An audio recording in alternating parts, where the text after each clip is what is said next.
കൃഷ്ണകുമാറിന്റെ മക്കളിൽ മൂത്ത ആളാണ് അഹാന കൃഷ്ണ. പേരന്റിംഗ് പഠിച്ചത് അമ്മൂലൂടെയാണെന്ന് കൃഷ്ണകുമാറും സിന്ധുകൃഷ്ണൻ പറഞ്ഞിരുന്നു. കുഞ്ഞുങ്ങളെ നോക്കുന്നതോ ഭക്ഷണം കൊടുക്കുന്നതോ അങ്ങനെ ഒരു കാര്യത്തിലും അറിയില്ലായിരുന്നു. നിസാര കാര്യങ്ങൾ വരെ ടെൻഷനടിച്ച് ആശുപത്രിയിലേക്ക് പോകുമായിരുന്നു അന്ന്. പറയുന്നതെല്ലാം അനുസരിക്കുന്ന പ്രകൃതമായിരുന്നു അഹാനയുടേത്. കൊടുക്കുന്ന ഭക്ഷണങ്ങളെല്ലാം കൃത്യമായി കഴിക്കും. നല്ല ചബ്ബിയായിരുന്നു. പുറത്തൊക്കെ പോയാലും വിശപ്പുണ്ടെങ്കിൽ ഭക്ഷണം ചോദിച്ചു കഴിക്കുന്ന പ്രകൃതമായിരുന്നു. വീട്ടിലും കുടുംബത്തിലുമെല്ലാം സ്റ്റാറായി തിളങ്ങി നിൽക്കുന്ന സമയത്തായിരുന്നു ദിയ കൃഷ്ണയുടെ ജനനം. തുടക്കത്തിൽ അനിയത്തിയോട് വലിയ താല്പര്യമൊന്നുമില്ലായിരുന്നു. ഉപദ്രവിക്കാനൊക്കെ നോക്കിയിരുന്നു എന്ന് സിന്ധുകൃഷ്ണ പറഞ്ഞിരുന്നു. ഇപ്പോഴിതാ അഹാനെക്കുറിച്ച് ദിയ പറഞ്ഞ കാര്യങ്ങൾ വീണ്ടും ചർച്ചയായി മാറുകയാണ്. വീട്ടിൽ അമ്മുവുമായി ഏറ്റവും കൂടുതൽ അടിയുണ്ടാക്കിയിട്ടുള്ളതും ഉണ്ടാക്കുന്നതും ഞാനായിരുന്നു എന്ന് ദിയ പറഞ്ഞു. ജനിച്ച് വീണപ്പോൾ തന്നെ കുടവെച്ച് എൻ്റെ തലയ്ക്ക് അടിച്ചിരുന്നു.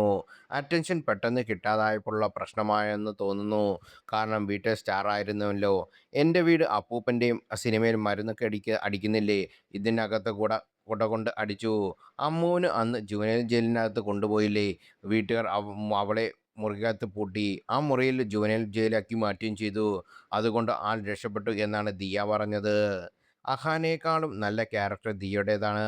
ഓപ്പൺ മൈൻഡായിരുന്നു എന്ന് വീഡിയോയ്ക്ക് താഴെ വരുന്ന കമൻറ്റുകൾ. അഹാനയുടെ എക്സ്പ്രഷൻ കണ്ടാൽ തോന്നും ഇതൊക്കെ ചെയ്തത് ദിയ ആണെന്നും അഹാന അറ്റൻഷൻ സീക്കർ ആണെന്നും. വീട്ടുകാർ അഹാനയ്ക്ക് അമിത പ്രാധാന്യം കൊടുക്കുന്നതിൽ മറ്റുള്ളവർക്ക് നേരത്തെ എതിർപ്പ് കാണിച്ചതാണ്. വ്ലോഗിലൂടെ സിന്ധുകൃഷ്ണ ഇതേക്കുറിച്ച് പറഞ്ഞതുമായിരുന്ന കമൻറ്റുകൾ.